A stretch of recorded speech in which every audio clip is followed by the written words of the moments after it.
Water is our most important nutrient, but it also has impacts in the field beyond just having too little or too much. Again, back to a plant, which one's going to kill it first, lack of water or lack of air? The plants are basically dying because the roots can't breathe. Today on episode 436 of the Working Cows podcast, we're going to talk to Eric Fuchs and Brian Dougherty of Understanding Ag about managing water quality in our fields and under our fields, as well as downstream from our fields. And I worked about 10 years in the industry at a company called Missouri Rural Water Association and worked in source water protection. And the problems aren't getting better. They're getting much, much worse. And the frustrating part about that is they're so easily fixed. Just some cover crops, some better infiltration. Not only are we having quantity problems like out in the Ogallala and some of the places in New Mexico and California, but then we're also having quality issues. Nitrates in drinking water. Agriculture may be a big part of creating those issues, but no doubt they are the ones and can be the ones to fix them and fix them quick. All that and more on this episode of the Working Cows podcast, brought to you by Understanding Ag. Welcome to the podcast that gives producers a platform to discuss and share paradigm-challenging practices. Practices that have increased the effectiveness of their operation and the joy that their families have received from this lifestyle.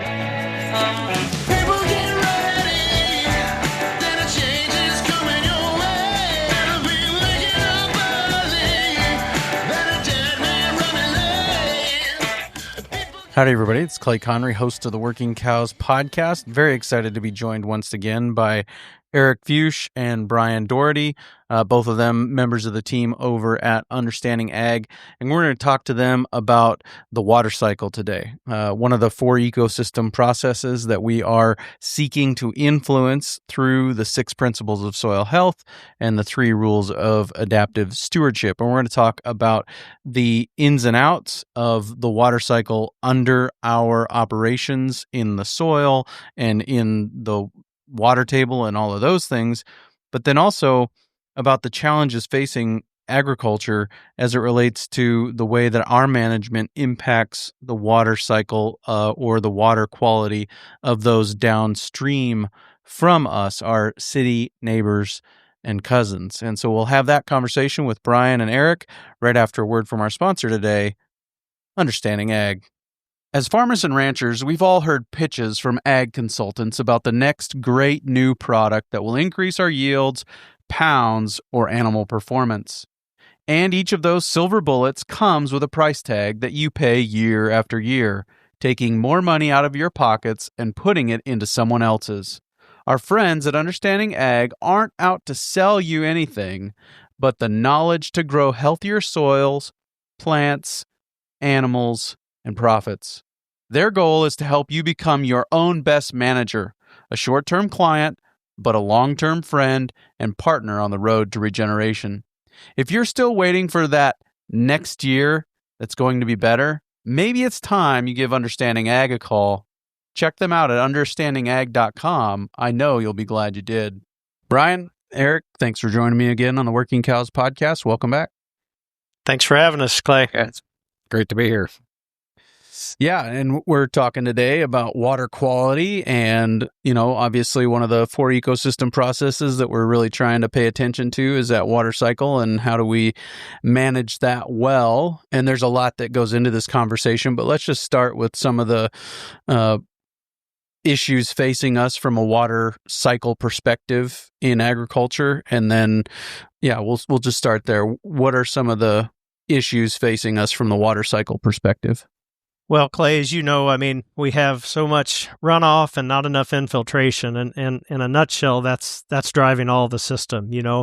If it's a water quantity issue or a water quality issue, it all has the same problem. It's just a lack of ability to take water in and keep it once it's there. So, we're seeing a lot of these crazy weather systems across the country with lots of rain, a lot of fast rain, but really with a correct working water cycle and soil that can infiltrate, we could take in and keep a vast amount of that rain. Now, I know when we get 8-10 inches of rain, but if we could take in 4 or 5 inches instead of it all going off, just think how that would change things. Yeah, it's not how much you get, it's how much you keep, right? And I think that, I remember early on in the Journey of the Working Cows podcast talking to Gabe Brown, and he talked about their ability to infiltrate water there at Brown's Ranch in Bismarck. And, I asked him, I said, well, if you can infiltrate that much water in an hour, what is a flood? You don't even, obviously things happen and Mother Nature can throw more at us than we can take sometimes, but that's still being able to take in water. That's the name of the game, really, being able to get it in the ground and hold on to it. That's really what it's all about in agriculture. Talk to me a little bit, Brian, about some of what water makes happen under the ground. What is it that water is enabling underground for us?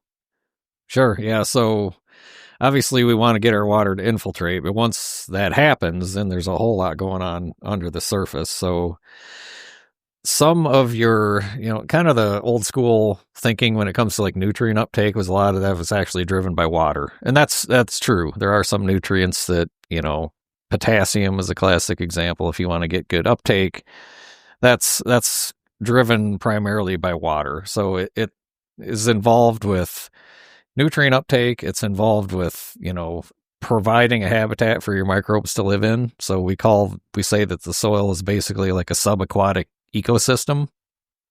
So the microbes are actually living in those little water films that are on our soil aggregates or on your sand, silt, clay particles. And so, water is life. Without water in the soil, we're not going to have good biological activity. It also provides a buffering effect from like temperature swings. So that's another really important thing that the water's doing in the soil, because water, it takes a lot of energy to change the temperature of water compared to air, for example. And so, if you've got water in the soil, it's going to warm up slower. It's going to cool down slower. And so that can be a good or a bad thing depending on your situation, but those would just be some of the more like the physical things that are happening in the soil with water. Yeah, for sure. Well, it's similar to life, right? You can go many days without food. You can go fewer days without water, right? And if we don't have water, that's the real limiting factor for us. And so what you're saying is the underground livestock are the same way. They need water first, and then they are able to make use of all that other available nutrients. Exactly. Yeah. And kind of on the flip side of that, if we don't have enough pore space, to be able to take that water in and get it infiltrated deep into the profile, we can have that, all of our pore space near the surface fill up with water, and then we don't have any room for air. So again, back to a plant, which one's going to kill it first, lack of water or lack of air? It's actually when soils become waterlogged, the plants are basically dying because the roots can't breathe. So there's all kinds of complexity with what's going on under the soil. Right. What is it? You can live months without food or weeks without food, days without water, and minutes without air. So it is exactly the same for plants. Yep. Is that what you're telling me? Exactly. Yep. Okay. So let's talk then about some of the ways that we go about fixing that broken water cycle. What are some of the keys to getting the water to infiltrate? That seems to be the issue, right? Floods are the issue of water not infiltrating, it's running off. One of the classic examples is the difference between, is it the Minnesota and the Mississippi River? Have you ever seen that picture where you can see where they come together? I think it's those two rivers, and the Minnesota River comes from a lot of farm country. No offense, but comes from a lot of farm country, and it's brown. The Mississippi River comes from a lot of rangeland and forests, and it's not brown. So that's runoff taking that topsoil along with it. So what do we need to do, Eric, to go about getting some of that infiltration and fixing that so we can get the infiltration? It's really twofold, and the first thing is, like you said, let's have a physical cover, or something. It doesn't take much of a plant just to stop that actual physical erosion or physical runoff coming from a rain or a lot of rain running. But then we're always looking to build an aggregate, and so an aggregate is the and what builds aggregates? Well, we need biology. How are we going to get biology? Well, we need a living root. We need diversity. We need the principles. And I know you've heard this over and over on the Working Cows podcast, but it is the basics of all the structure that starts down the road to healing things on the planet. So, we get diversity in there, we get cover in there, we get that living root in there as long as we can, we build those aggregates, and then we keep rain. It's really that simple. We keep it, we get it in, and we keep it, and that's where the root of the problem is solved. Brian, let's talk about the actual process of developing aggregates. What are the steps in that process? How do we go from water, air, sunlight, energy, all of these things to actually we have aggregated soil after some process? What is that process? Yeah, that's a great question. So it all starts with the plant. So we have photosynthesis, which is just simply the plant taking CO2 from the atmosphere and combining with water, and it's making sugars or carbon. So a portion of that carbon is actually pumped out through the root system of the plant and what we would call root exudates. And so that's one of the factors that's involved with creating soil aggregates. So an aggregate, for listeners who aren't familiar, we're just talking about little clumps of soil that are glued together by biological activity. So the second part of that is that biological activity. So bacteria and protozoa and fungi, all these organisms in the soil that are just constantly doing their thing. They're living, they're dying, they're eating each other. And that whole process creates, I just, call it simply dead microbe goo. So it's kind of sticky stuff that will stick to your clay particles. And so that's where some of your organic matter comes from, and some of that glue that helps hold those aggregates together. And then your mycorrhizal fungi in particular play a huge role here because they make a substance called glomalin along with other compounds, and that's just a sticky protein. So your bacteria, they make the tiny, tiny little what we call microaggregates that you can barely see, and then the fungi stitch all of those together into what we call macroaggregates, using those sticky proteins and biological glue. So that's basically the whole process. It creates a network of, pore space and voids in the soil, and it creates this whole environment that plants need to survive and thrive, because inside that aggregate, the plant can have everything it needs. So you can have areas of, high pH and low pH within centimeters of each other in the soil.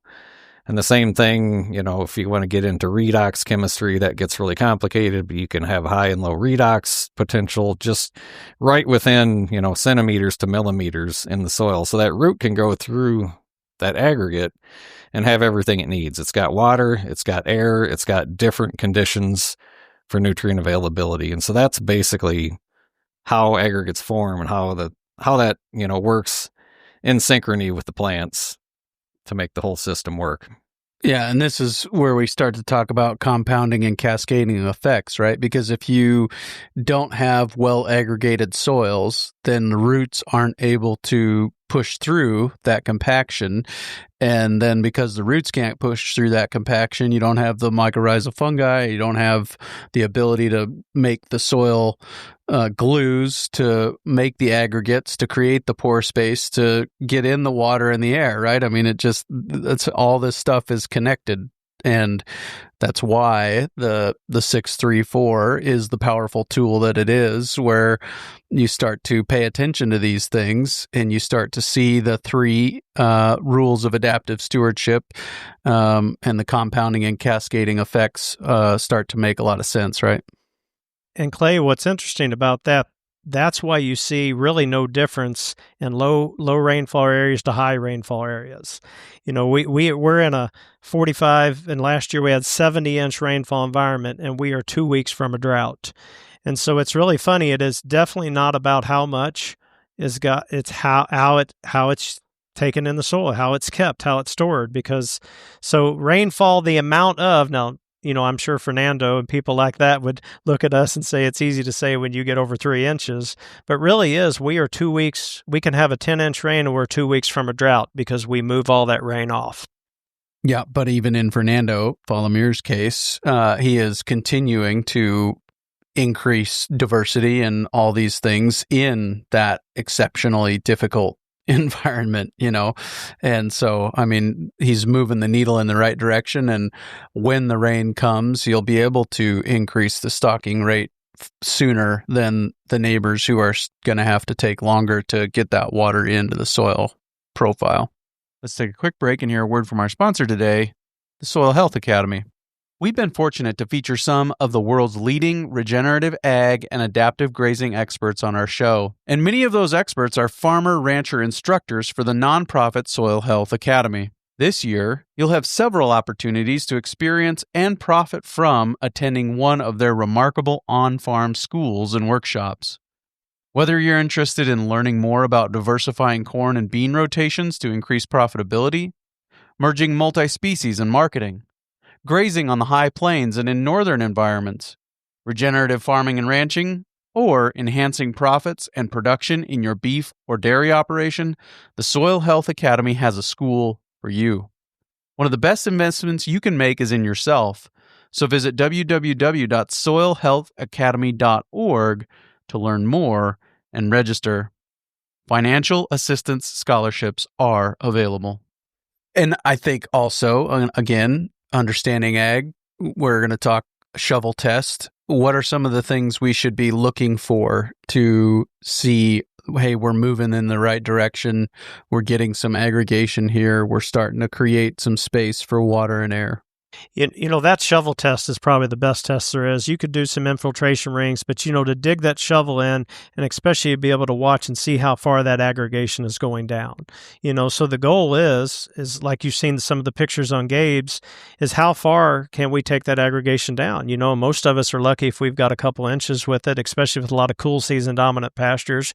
But as we get some of these natives, we can go 1, 2, 3 foot down. And so you can see, I don't think we even have scratched the surface of what the water holding capacity is and how drought resilient we can be.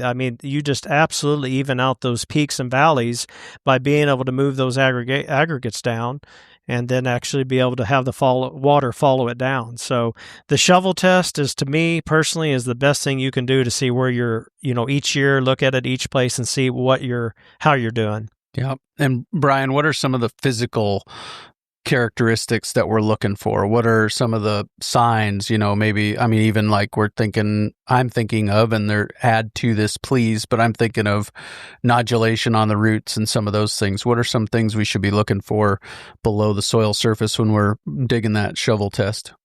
Yeah, if you've never done a shovel test before, it can be a little intimidating because you're not really sure what you're looking at or what you're looking for. But a simple analogy that we always use is you want your soil to look like chocolate cake or cottage cheese type look to it. You want to see lots of crumb structure. So that's the first thing I look for when I stick the shovel in. And as Eric said, how deep does that go? So that's an important one. We're also looking at color.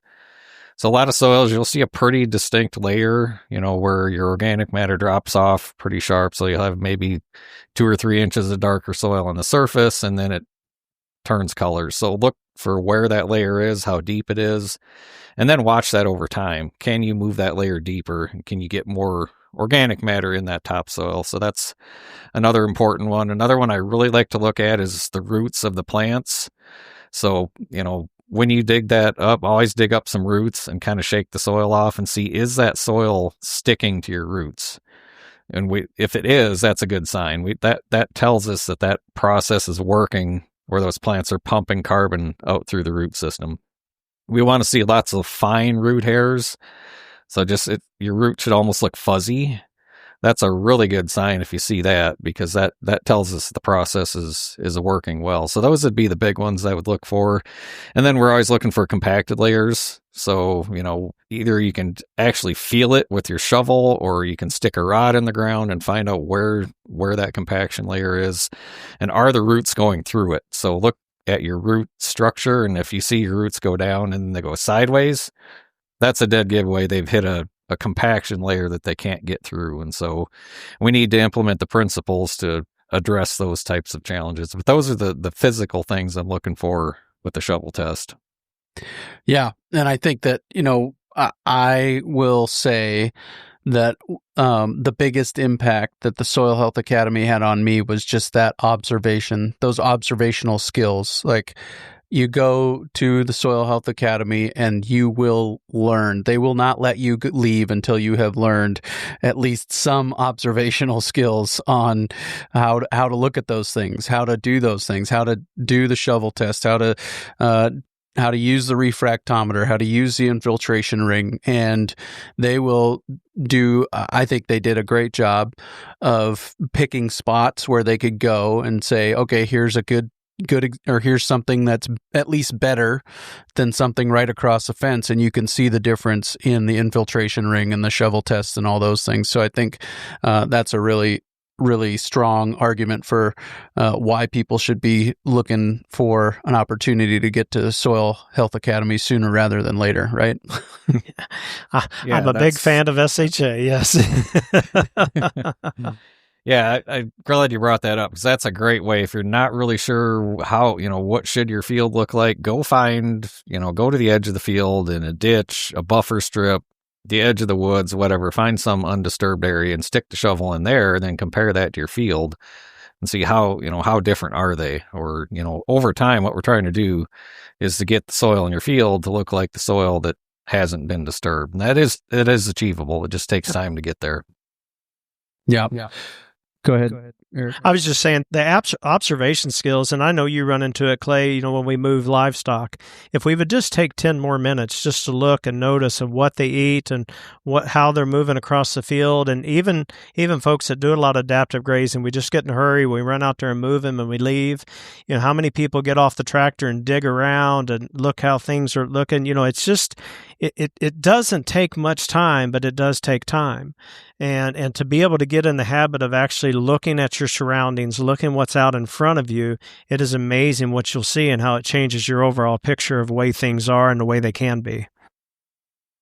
What are some examples of, things that have stuck out to you as far as examples of really good, deep aggregated soils? Can you just give us a sense of how good it can be? I know basically as far as I've understood it in talking to a lot of different people in this sector of the agriculture industry, they would all say we're just at the tip of the iceberg. You've alluded to it here already, that we don't know really we don't really understand everything that's going on under the soil. First of all, we understand maybe the top 10% of what's happening, but also we don't know how good it can get. Like it just continues to improve and better.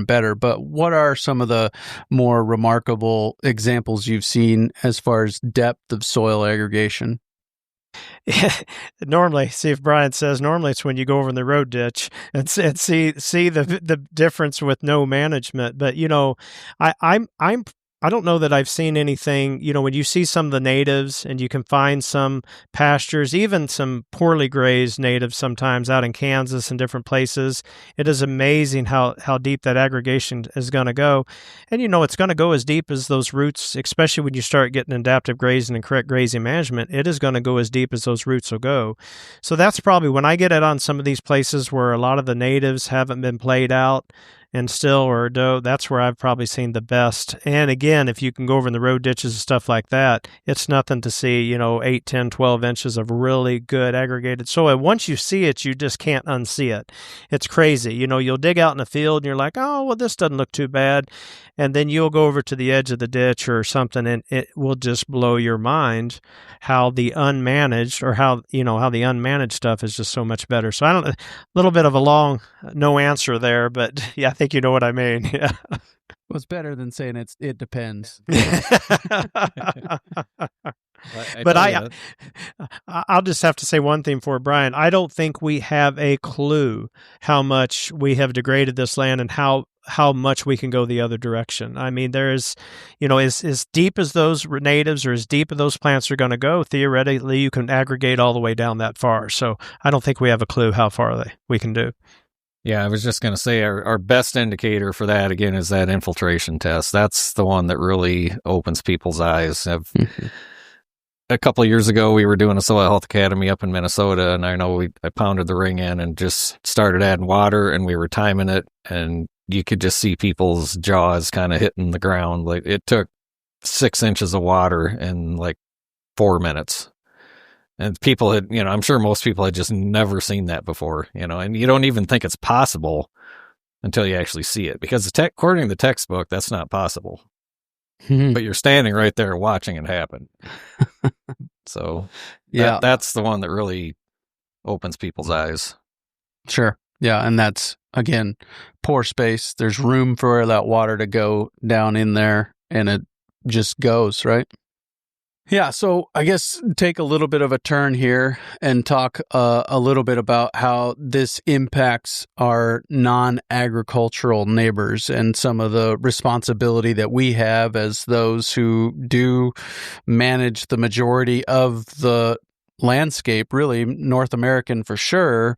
The majority of the North American landscape is managed by agriculturalists with small little dots in every state that are not generally, but that's the way most of these states look. And so we have a responsibility because of that, what we've been entrusted with, to manage it in a way that is positive for our neighbors. Is that how you look at it? Absolutely. From the aspect of a whole, agriculture manages the vast amount of the land around, and so what we do to protect those water resources that, I've got a background in water and wastewater, actually drinking water and wastewater, but everything becomes somebody's drinking water one time or another. So what we're doing on our land, while it may be 1,000 miles away, what leaves our land for the most part, from a negative standpoint, is going to affect somebody. And like you said, our city cousins are going to be affected by that through their problems or issues with drinking water. Yeah. How is that going currently? Boy, you said you would kick the hornet's nest, didn't you? Well, from my experience, and I worked about 10 years in the industry at a company called Missouri Rural Water Association. I worked in source water protection, and the problems aren't getting better. They're getting much, much worse. And the frustrating part about that is they're so easily fixed. Like we said, just some cover crops, some better infiltration, keeping, I always joke, do whatever you want on your land, but as soon as it leaves it, it becomes somebody else's problem. And a lot of people are paying for it. So we're not only we're having quantity problems like out in the Ogallala and some of the places in New Mexico and California, but then we're also having quality issues. Nitrates in drinking water. Iowa, unfortunately, is very well known in the country for what it contributes to the Gulf of Mexico and things like that. So at our current rate, unfortunately, we're not getting better. But I can tell you the solutions are out there, and they're very easily implemented from a soil health standpoint to fix those problems. Agriculture may be a big part of creating those issues, but no doubt they are the ones and can be the ones to fix them, and fix them quick. Yeah, Brian, what's your perspective on this issue of water quality for non-agricultural people and how they're impacted by it? Yeah, I would agree with everything Eric said. We hear a lot about nitrate in the news, polluted rivers, high nitrate drinking water wells, and that's a huge issue. But still, the number one water quality issue probably nationwide is sediment. We've known about this forever. We just need to control erosion because we have too much topsoil in and up in the river, and that's our most fertile topsoil. That's where your herbicides are, everything that's attached to that soil particle once it leaves your field. All of that left with it. So again, like Eric said, this is not difficult to fix. We just need to keep the ground covered with living roots, and we can drastically reduce that soil erosion. Yeah, let's talk a little bit about kind of maybe from your unique perspective, Eric, too, about how these things actually work. What are the mechanics? How are a lot of the drinking water in the cities, how is that obtained? Is a lot of that surface water? Is a lot of that groundwater? Does it depend on where you're at in the country? How does that work generally in your understanding? Well, it it definitely depends on where you're at, but the vast amount of drinking water for individuals comes from surface water. And those are the ones that are the most easily affected by runoff. And Brian's right. Sediment is the number one, and everything's attached to it. Phosphorus, nitrogen, herbicides. And, fortunately, through the engineering type solutions, we do a very good job cleaning up drinking water, but it costs more and more all the time. It is always cheaper to have what I would call nature-based solutions, source water protection, keep it clean in the first place. But usually the world is built around bigger water plants or bigger levees if it's floods or anything else. And again, that's what the frustrating point is. If I want to, fix flooding issues, I just use the 6 principles. If I want to fix, water quality issues that come into the cities, I do it with the 6 principles. It is really that simple. But, you get out in again, like I said, the Ogallala area, so you've got nitrates. And so, the cities are having to not only to clean up, with reverse osmosis, some other things that are very expensive, but then there's the quantity issue where they're having to drill deeper wells, municipal wells, to meet the city. So unfortunately, it does create that us against them or city against country, or, and it doesn't have to be the case with the solutions. So again, engineered solutions, the way it works right now, but it's just so much cheaper to do it our way. So if I understand you correctly, what you're saying is if we had healthy soils that all adhered to or were impacted by the 6 principles, then those water quality issues that the cities are facing and the money they have to spend to clean it up would be greatly reduced. Absolutely. I'll give you an example on this. One of the cities that has the cleanest drinking water probably in the world, but especially the United States, is New York City. And New York City controls its entire source water. So they bought the land, they control the lakes, they control everything that happens in their source water, and it's some of the cleanest water. Lake Tahoe area, again, very heavily controlled on how they do their source water. The water comes right out, it can go right into the system. So any time I get in areas that I have to clean it somehow or another, that's what the expense be. And it really doesn't matter whether I'm in Iowa or Nebraska or California. If I use the principles we're talking about, then the water becomes clean and it's cheap and it's easy and everybody's happier. Can you put it in perspective what that cost actually is? Or like even from your past, do you remember what some of that cost associated with getting water ready to be fit for human consumption is?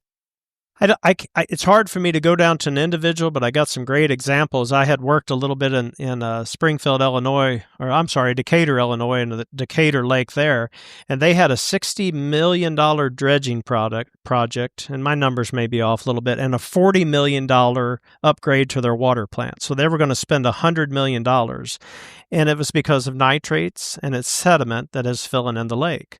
So you take a city like Decatur that's broken down into, say, let's 70,000 people. Well, that has to be absorbed by them.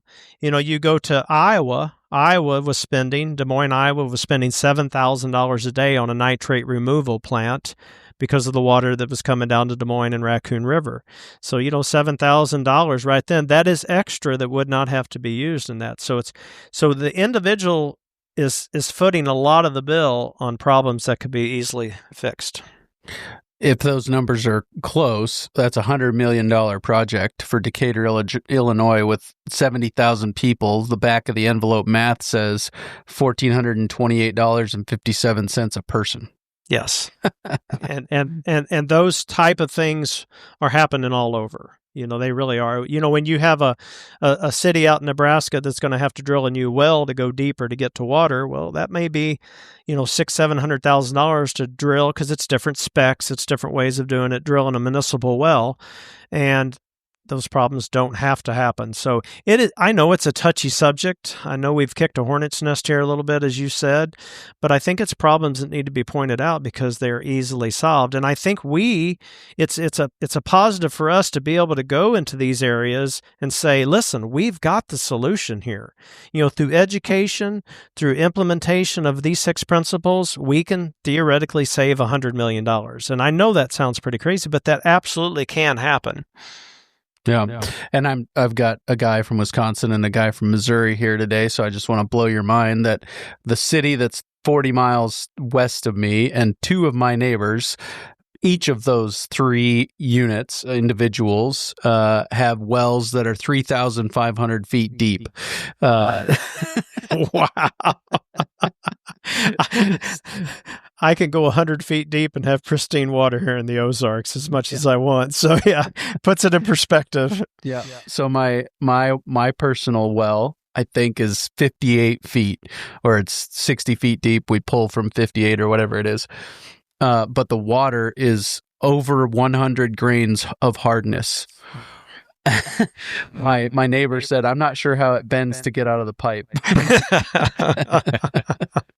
But so we use RO water, in our house for drinking. So I'm sympathetic to the cost of that. I've got a friend who put in a whole ranch RO system. I think the system itself was $30,000. And then the filters and the electricity to run it each were another $3,000 every year, and that's just for one ranch.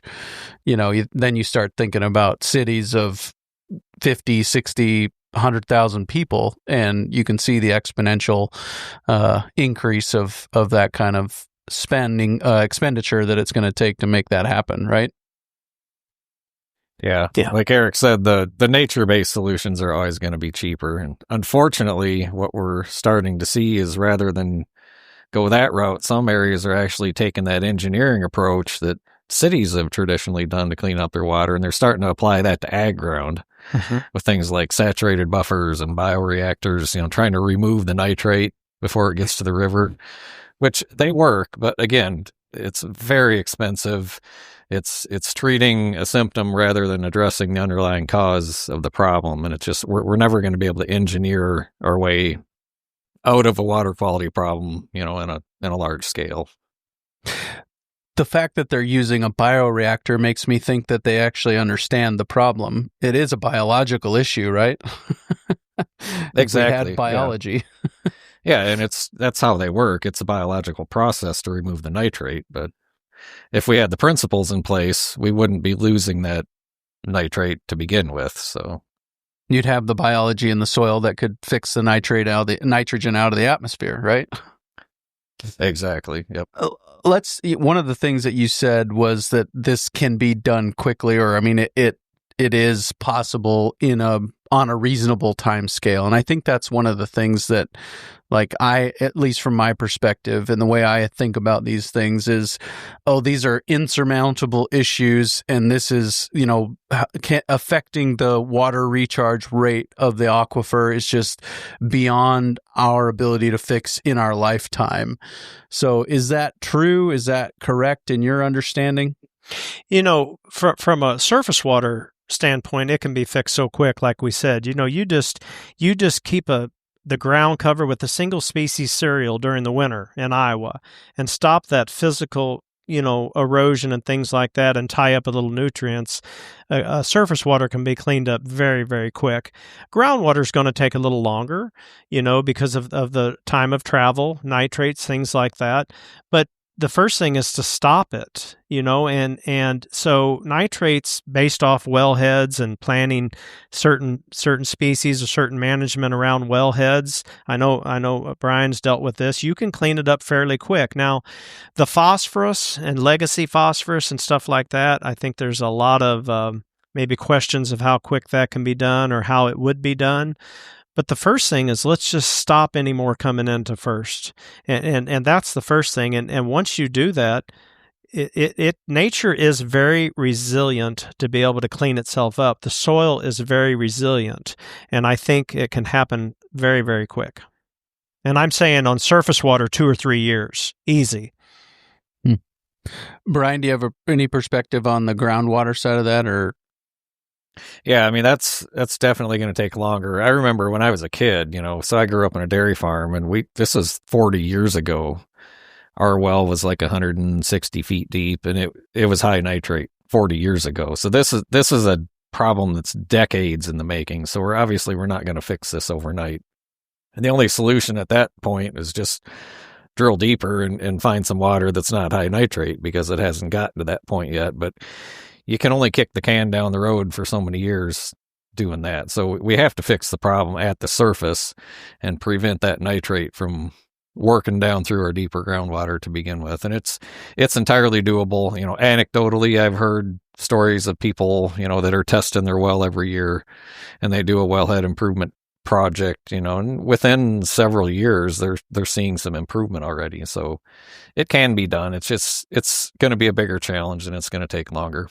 I think one of the things that helps put this in perspective too, though, is the length of time we've actually been using some of these industrial scale tools on our landscapes, for applying chemical fertilizers and those things too. It's not like we've been doing this for thousands of years necessarily. I mean, tillage, yeah, probably we could go back and find that a long time ago, but the industrial scale, though, it's been fairly recently. And so if we broke it fairly recently, maybe we can fix it a little bit faster than we think, in some cases.